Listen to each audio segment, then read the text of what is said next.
সুধী দর্শক, Deutsche Welle বাংলায় আপনাদেরকে স্বাগত। বাংলাদেশের নির্বাচন শেষ হয়েছে, আর তারপরে নির্বাচনের প্রতিক্রিয়া নিয়ে আমরা কথা বলবো সজীব ওয়াজেদ জয়ের সঙ্গে। জনাব সজীব ওয়াজেদ জয়, আপনাকে ডয়চে ভেলেতে স্বাগত। একদম সরাসরি প্রশ্ন থেকে একেবারে সরাসরি প্রশ্নতে ঢুকে যাই।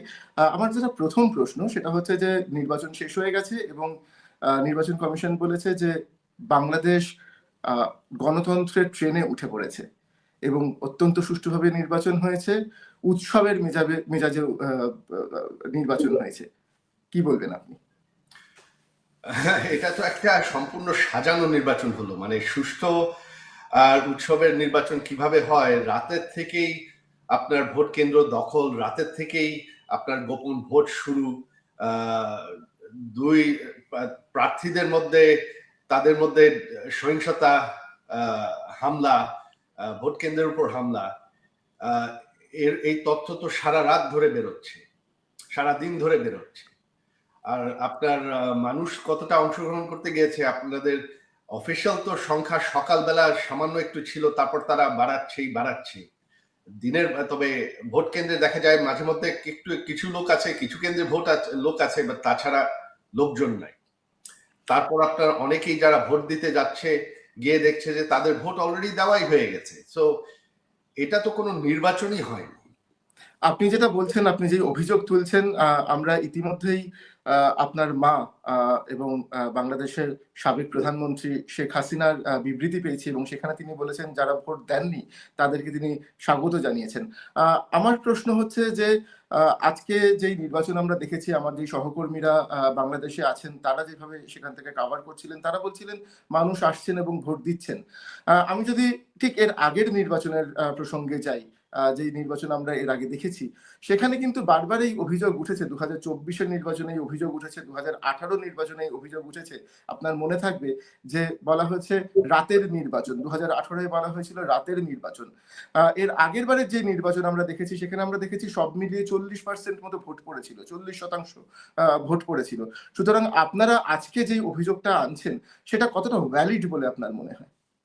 আপনি বলছেন সেই 2014 সালের নির্বাচন যেখানে বিএনপি বয়কট করেছিল, এখানে তো কেউ বয়কট করে না, এখানে বাধ্যতামূলক গায়ের জোরে। আমি 2024-এর নির্বাচনে 40% মতো ভোট করেছিল। 2024-এও আমরা তো এটা তো তখন আপনার বিএনপি নিজের ইচ্ছায় বয়কট করেছিল, এটা তো কেউ বাধ্য করে নাই তাদেরকে। আমরা চেষ্টা করেছিলাম তাদেরকে নির্বাচনে আনতে। তবে এখন তো আপনার বাধ্য করে গায়ের জোরে, আপনার শুধু আওয়ামী লীগ না, আপনার বাংলাদেশের যতই আপনার প্রগতিশীল দল তাদেরকে বাদ করা হয়েছে, তাদের নেতা কর্মীরা জেলে, তাদের অফিস টফিস কিছুই নেই, পুড়িয়ে ফেলা হয়েছে, তাদেরকে কোনো ক্যাম্পেইন করতে দেওয়া হয়নি। তাহলে এটা গণতান্ত্রিক কিভাবে বলা যায়? আপনি যদি একটা দেশের অর্ধেক দলকে বাদ দিয়ে নির্বাচন করেন, সেটা কিভাবে গণতান্ত্রিক বা গ্রহণযোগ্য হয়? ভোটের সংখ্যা এখন পর্যন্ত 50% ক্রস করে নাই, আর এখানে তো অনেক কারচুপি হয়েছে। তার মানে দেশের অর্ধেক মানুষের বেশি কিন্তু এখনো ভোট দেয়নি এই নির্বাচন। আমি সেই প্রশ্নটাই আসলে আপনাকে করছিলাম যে এর আগেও আমরা বাংলাদেশের এরকম নির্বাচন দেখেছি যেখানে 40%, 50% ভোট পড়েছে এবং তারপরে গণতান্ত্রিক সরকার তৈরি হয়েছে। সুতরাং যেই অভিযোগটা আপনাদের তরফ থেকে করা হচ্ছে যে গণতান্ত্রিকভাবে ভোট হয়নি কিংবা যথেষ্ট পরিমাণ ভোট পড়েনি, সুতরাং এই ভোটকে আপনারা মানছেন না। যদি আপনারা না মানেন তাহলে আপনাদের এর পরবর্তী পদক্ষেপ কি হবে? আবারও বলছি, গত নির্বাচনগুলোয় তো কেউ বিএনপিকে জোর করে বাদ দেয় নাই, তারা নিজের ইচ্ছায় বয়কট করেছে, তাদের ভোটাররা ভোট দেয় নাই, কারণ বিএনপি বয়কট করেছে। এখানে তো কেউ বয়কট করেনি, এটা তো সাজানো একটা নির্বাচন, এটা তো শুরু থেকেই সাজানো, কারণ গায়ের জোরে বাধা দেওয়া হয়েছে, বন্ধ করা হয়েছে অন্যগুলো দলকে। আপনি যদি আপনারা কি তাহলে এই নির্বাচন মানছেন না? না, অবশ্যই মানছি না। কিভাবে মানবো একটা নির্বাচন যেখানে অর্ধেক দল বাদ দেওয়া হয় গায়ের জোরে? সেটা কিভাবে নির্বাচন হয়? তাহলে কি যে নতুন সরকার গঠন হবে সেই সরকারকেও আপনারা মানবেন না? না, সেটা তো কোনো বৈধ সরকার হবে না। যদি তাই হয় তাহলে আপনাদের পদক্ষেপ কি হবে? পরবর্তী পদক্ষেপ কি? আমাদের পদক্ষেপ হবে যে এটা দেশের মানুষ দেখতে পারবে, যেই ক্ষমতায় আসুক দেশের মানুষ এটা বুঝবে। দেশের দেখা যাবে যে দেশের পরিস্থিতি কি হয়। গত ১.৫ বছরে যা হয়েছে সেটা তো আমরা দেখেছি। আপনার কোনো আইন শৃঙ্খলা নেই, অর্থনীতি পড়ে গেছে। আম আরো হবে। আ আ আমি এখান থেকেই আপনাকে একটা প্রশ্ন করতে চাই। আমরা দেখেছি যে আ আ বিএনপির চেয়ারপারসন চেয়ারম্যান আ জনাব তারেক রহমান তিনি কিন্তু আ একটি সাক্ষাৎকারে রয়টার্সকে একটি সাক্ষাৎকারে তিনি বলেছেন যে আ শেখ হাসিনার যারা ছেলেমেয়ে তারা যদি বাংলাদেশের রাজনীতিতে আসতে চান তাহলে তারা স্বাগত। আপনি কি তাহলে আ বাংলাদেশের যেই পরবর্তী রাজনীতি সেই রাজনীতির ময়দানে নামছেন? বা আপনার মায়ের সঙ্গে এই বিষয়ে কোনো কথা হয়েছে? না, আমার এখানে এই বিষয়ে কোনো সিদ্ধান্ত নাই। আমি কোনোদিন সরাসরি রাজনীতি করতে চাইনি। ভবিষ্যতে কি হবে আমি তো বলতে পারব না। তবে দেশের আ রাজনীতিতে কে আসবে এটা আ দলের কর্মীদেরই নির্ধার করতে হবে। দেশের যারা আমাদের সাপোর্টার তাদেরই নির্ধার করতে হবে। এটা আমার দায়িত্ব না। আমি তো তাদেরকে বলে দিতে পারি না। তো ভ আমার আমি সারা জীবনই বিদেশে আমি আ আমেরিকা এখন ৩১ বছর ধরে আছি। এখানে আমি শান্তিতেই আছি। তো ভবিষ্যতে কি হবে সেটা ভবিষ্যতে দেখা যাবে। তবে বর্তমানে তো বাংলাদেশের ভবিষ্যৎ ভালো মনে হচ্ছে না। আপনার রাজনৈতিক বিষয় নিয়ে আপনার রাজনৈতিক আ আ অবস্থান নিয়ে আমি আরেকটু প্রশ্ন করতে চাই আপনাকে। তার কারণ আমরা দেখেছি যে আ আ জুলাই গণ-অভ্যুত্থানের পর থেকে যত আলোচনা হয়েছে বাংলাদেশের রাজনীতি নিয়ে, আপনি কিন্তু বারবার মুখ খুলেছেন, আপনি কিন্তু বারবার বিভিন্ন রকমের কথা বলেছেন এবং রাজনৈতিক কমেন্ট করেছেন। আপনি আ দেশের ভবিষ্যৎ, আওয়ামী লীগের ভবিষ্যৎ নিয়ে কথা বলেছেন। আপনি বলেছেন আপনার মা আ সরাসরি আর রাজনীতিতে থাকবেন না। যা নিয়ে কিন্তু আমরা দেখেছি আওয়ামী লীগের মধ্যে একটা আ দ্বিধা আ আ তৈরি হয়েছে। আওয়ামী লীগের মধ্যে একটা ভাব তৈরি হয়েছে। আ আমি এই প্রশ্ন আ দিল্লিতে আওয়ামী লীগের নেতাদেরকে করেছিলাম এবং তারা বলেছেন দল এমন কোনো সিদ্ধান্ত নেয়নি। আপনার কি মনে হয় যে আওয়ামী লীগের মধ্যে একটা ভাঙন তৈরি হচ্ছে? না, আওয়ামী লীগের মধ্যে ভাঙন তৈরি হবে না। আওয়ামী লীগ ঐক্যবদ্ধ আছে। আওয়ামী লীগ নির্যাতিত এখন। তো এইখানে তো আপনার ভাঙন হওয়ার প্রশ্নই উঠে না। কারণ আমাদের হাজার গত কয়েক সপ্তাহের মধ্যেই আমাদের ২০,০০০ এর উপর গ্রেফতার হয়েছে।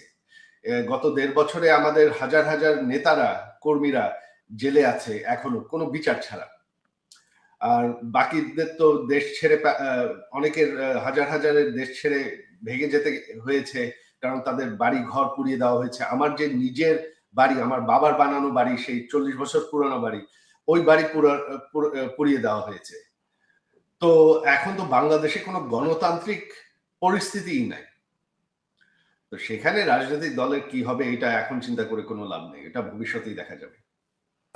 আমি আবার আপনাকে একটা প্রশ্ন করতে চাই যেটা আমি শুরুতেই আপনাকে যেই প্রশ্ন করেছিলাম যে আপনি এবং আওয়ামী লীগ আ বাংলাদেশের ভবিষ্যৎ কিরমভাবে দেখছে? আপনাদের মনে হয় যে এই নির্বাচনের পরে নতুন সরকার গঠনের পরে আওয়ামী লীগ সত্যি আ দেশে ফিরতে পারবে? এবং যদি ফেরে তাহলে কিরমভাবে ফিরবে? নতুন মোড়কে ফিরবে? নতুন প্রজন্ম আওয়ামী লীগের আ আ দায়িত্ব গ্রহণ করবে? নাকি নাকি কি হবে? আপনারা কি ভাবছেন? আওয়ামী লীগ হচ্ছে স্বাধীনতার দল। আর দেশের সবথেকে পুরানো দল। আওয়ামী লীগ মুছে যাবে না। আওয়ামী লীগ ফেরার প্রশ্ন না। আওয়ামী লীগ দেশে আছে। এই দেখেন এই নির্বাচনে দেশের অর্ধেকের বেশি মানুষ কিন্তু ভোট দেয়নি। তারা বেশিরভাগ আওয়ামী লীগের সমর্থক। তো আওয়ামী লীগ দেশে আছে। আপনি নেতৃত্ব যে কে দেবে সেটা ভবিষ্যতে দেখা যাবে। আপনি যে বলছেন আওয়ামী লীগ দেশে আছে, এখানেই আমার প্রশ্ন। আ আওয়ামী লীগের যারা তৃণমূল স্তরের একেবারে গ্রাসরুট লেভেলের যেই কর্মীরা তারা আমরা দেখেছি তারা দেশে আছেন। আ তাদের অনেকের উপরে আক্রমণ হয়েছে সেও আমরা দেখেছি এই গত ১.৫ বছরে। আ কিন্তু তারপরেও তারা মাটি কামড়ে পড়ে আছেন। এই যে গোটা নির্বাচনের প্রক্রিয়া আমরা আওয়ামী লীগের যে শক্ত ঘাঁটি সেই সমস্ত জায়গা থেকে আ আমরা রিপোর্ট করেছি এবং আমরা সেখানে দেখিয়েছি যে সেখানে এখনো আওয়ামী লীগের কর্মীরা তারা কিন্তু বলছেন যে তারা তাদের দলের কথা ভাবছেন, তারা তাদের দলের পাশে আছেন। অথচ আওয়ামী লীগের যারা একেবারে ১ম সারির নেতৃত্ব, তারা কিন্তু সবাই দেশ থেকে পালিয়েছেন, অধিকাংশ তাদের দেশ থেকে পালিয়েছেন, তারা অন্য দেশে গিয়ে আশ্রয় নিয়েছেন। আওয়ামী লীগ চলছে কি করে? আপনার কি মনে হয় না যে আওয়ামী লীগকে যদি, যেটা আপনি বলছেন, রাজনৈতিক প্রক্রিয়ায় ফেরাতে হয়, তাহলে এই যে যেই আপনাদের যে ভোটার রয়েছে কিংবা আপনাদের যে কর্মীরা রয়েছেন, তাদের পাশে গিয়ে দাঁড়ানোর প্রয়োজন আপনাদের নেতা কর্মীদের পাশে? এখন আমাদের নেতাদের উপর যে নির্যাতন হচ্ছে, যেটা আপনি বললেন, তাদেরকে তো দেশে ফিরলে গ্রেফতার করা হবে, জেলে নেওয়া হবে, হত্যা করা হবে। গত 1.5 বছরে 500-র উপর আমাদের নেতাকর্মী হত্যা করা হয়েছে। তাদের মধ্যে প্রায় 35 জনের মতন পুলিশের কারাগারেই হত্যা করা হয়েছে। তো এখন তো সেই পরিস্থিতিই নাই। আপনি যদি একটা গণতন্ত্রের কথা বলেন, সব থেকে বড় দল, যেটা সব থেকে পুরানো দল, তাদেরকে যদি আপনি গায়ের জোরে এভাবে নির্যাতন করে ব্যান করে রাখেন, তো তারা ফিরবে কিভাবে? বাংলাদেশে এখন যারা রাজনীতির ময়দানের আছেন, বিএনপি কিংবা জামাত শিবির, তাদের প্রত্যেকেই কিন্তু, আমরা তাদের যখনই যা যা ইন্টারভিউ আমরা দেখেছি, আমাদের সহকর্মীরা যে ইন্টারভিউ তাদের করেছেন, তারা প্রত্যেকেই বলেছেন তারা একটা গণতান্ত্রিক বাংলাদেশ দেখতে চাইছেন, তারা একটা অল ইনক্লুসিভ বাংলাদেশ দেখতে চাইছেন। এবং তারা বলছেন, এবং এই এই এই কথাটা আমরা এর আগেও, জুলাই অভ্যুত্থানের পরেও কিন্তু আমরা বহু মানুষের কাছে শুনেছিলাম যে আওয়ামী লীগের নেতারা, তারা যদি ক্ষমা চেয়ে নেন, যা ঘটেছে তার জন্য যদি তারা ক্ষমা চেয়ে নেন, তাহলে তারা আবার রাজনীতিতে ফেরার একটা জায়গায় পৌঁছতে পারবেন। আপনারা কি ক্ষমা চাওয়ার জায়গায় আছেন? আপনি বলেন, আওয়ামী লীগ যদি ক্ষমা চায় তাহলে তারা ছাড় দিয়ে দেবে? নির্বাচন তো করে ফেলেছে। আমরা বারবার বলেছি এখানে, আমরা, আমার মা নিজে ব্যক্তিগতভাবে জুলাই 24 সালেই যারা নিহত হয়েছে তাদের পরিবারদের সাথে দেখা করেছেন, তাদেরকে ওয়াদা করেছেন বিচার হবে। তবে আমরা একটা জুডিশিয়াল কমিটিও গঠন করেছিলাম, সেই কমিটিকে তো এই সরকার এসে বাতিল করে দিয়েছে। শুধু সেটা না, আওয়ামী লীগের তো শত শত কর্মী হত্যা হয়েছে, যারা তাদেরকে হত্যা করেছে তাদেরকে কিন্তু এই সরকার ইনডেমনিটি দিয়েছে, আইনগতভাবে ইনডেমনিটি দিয়েছে, যে যারা প্রোটেস্টার, তাদের কোনো আইন, তাদের বিরুদ্ধে কোনো আইনগত বিচার হবে না। তো আপনি এক হাতে আপনি হত্যাকাণ্ডর ইনডেমনিটি দিচ্ছেন, আরেক হাতে আপনি ক্ষমা চাচ্ছেন, ক্ষমার দাবি করছেন, সেটা কিভাবে হয় সেটা আমাকে বোঝান। যে এক সেট হত্যাকাণ্ড, সেটা একদম জায়েজ, সেটা আইনগতভাবেই জায়েজ, অথচ আপনি ক্ষমার কথা বলছেন, সেটা কিভাবে হয়? বিচার হতে হলে তো সমান সমান বিচার হতে হবে। কিন্তু আপনার কি মনে হয় না যে জুলাই আগস্ট মাসে যেই ঘটনা ঘটেছিল, সেই সময় যারা সরকার ছিল, আপনার মা তখন প্রধানমন্ত্রী ছিলেন, এই গোটা বিষয়টাকে আরো অন্যরকম ভাবে, আরো মানবিক জায়গা থেকে হ্যান্ডেল করা যেত? আমাদের উপর যেভাবে নির্যাতন করা হয়েছে, এখানে তো কারো কথা বলারই সুযোগ ছিল না। এখন 1.5 বছর হয়ে গেছে, তো এখন আর কি বিষয় থাকে? যেভাবে আওয়ামী লীগের উপর নির্যাতন করা হয়েছে, এগুলা যদি আপনি মেনে নিতে পারেন, তাহলে আওয়ামী লীগের আর কি থাকে বলার? আমি আবার জেল জেল দেওয়া, আওয়ামী লীগকে হত্যা করা একদম এটা কোনো ব্যাপারই না। তাহলে আর ক্ষমা চাওয়ার কি থাকে? আমি আবার একটা প্রশ্নে ফিরে যাচ্ছি আপনার কাছে, যে প্রশ্ন দিয়ে আমি শুরু করেছিলাম। সেটা হলো যে বাংলাদেশের এখন যেই রাজনৈতিক পরিস্থিতি যেই জায়গায় এসে দাঁড়িয়েছে, তার কারণ আমরা জানি যে গত 1.5 বছরে ইন্টারিম সরকার ছিল, সেই ইন্টারিম সরকারকে আপনারা একরকম ভাবে দেখেছেন। এখন একটা নির্বাচন হয়েছে, সেই নির্বাচনের পরে নতুন সরকার তারা ক্ষমতায় আসবে। এই গোটা পরিস্থিতির মধ্যে যেটা আপনি আল জাজিরাকে সম্প্রতি বলেছেন, আমাদেরকে বলেছেন বিভিন্ন সাক্ষাৎকারে, যে আপনার মনে হয় না যে আপনার মা শেখ হাসিনা, তিনি আর রাজনৈতিকভাবে বাংলাদেশের রাজনীতিতে প্রবেশ করবেন, তিনি আর বাংলাদেশের রাজনীতিতে অংশগ্রহণ করবেন? আপনি কি এখনো আপনার এই বক্তব্যে একই জায়গায় দাঁড়িয়ে আছেন? তিনি বহুত আগে রিটায়ার করতে চেয়েছিলেন, তিনি আসলে এত বছর রাজনীতি করতে চাননি। তো তিনি কি করবেন এটা ওনাকেই জিজ্ঞেস করতে হবে। তবে আমার আর মনে হয় না। তো সেটা আবার বলছি যে ভবিষ্যতে কি হবে আমি বলতে পারি না। তবে তিনি বহুত বছর ধরেই 2018 আগের থেকেই তিনি বলছেন তিনি রিটায়ার করতে চান। এটা কি একটা পারিবারিক প্রেশার? না, এটা আপনারা চাইছেন না? না, আপনারা চাইছেন না? জি, আপনারা চাইছেন না? না, আমাদের কোনো প্রেশার নাই। তিনি একজন স্বাধীন ব্যক্তি, ওনার সিদ্ধান্ত তিনি নিবেন। আহ, আমি আমার শেষ প্রশ্ন, যেই প্রশ্ন আমি আপনাকে আগেও করেছিলাম, আমি আরো একবার আপনাকে জিজ্ঞেস করতে চাই। আমরা দেখেছি যে বলা যেতে পারে যে বাংলাদেশের এখন একটা নতুন অধ্যায় শুরু হয়েছে। দীর্ঘদিন ধরে আমরা দেখেছি শেখ হাসিনা তিনি ক্ষমতায় ছিলেন। আমরা দেখেছি তারেক রহমানের মা তিনি দীর্ঘদিন ক্ষমতায় ছিলেন। তিনি এই দুজনের মধ্যে বাংলাদেশের রাজনীতি দীর্ঘদিন ধরে চালিত হয়েছে। আহ, খালেদা জিয়া এখন আর নেই, তিনি মারা গেছেন। তারেক রহমান তার পরবর্তী প্রজন্ম ক্ষমতায় এসছেন, রাজনীতিতে এসছেন, বাংলাদেশের রাজনীতিতে যোগ দিয়েছেন। আপনারা কি আপনি আপনি বা আপনার বোন, আপনারা কি বাংলাদেশের রাজনীতিতে কোনোভাবে যাওয়ার কথা ভাবছেন? না, আমাদের সেরকম কোনো চিন্তা নেই।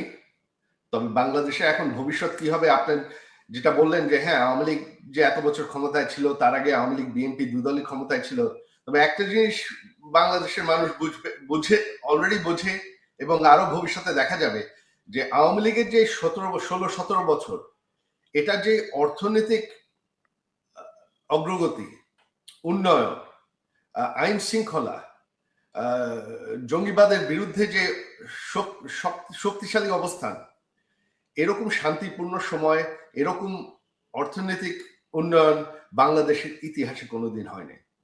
আর এটা বাংলাদেশের মানুষ আরো গত 1.5 বছর টের পেয়েছেই। এখন যেই সরকারই আসুক, আগামীতে দেখা যাবে, কারণ আওয়ামী লীগের রেকর্ড কেউ ম্যাচ করতে পারবে না।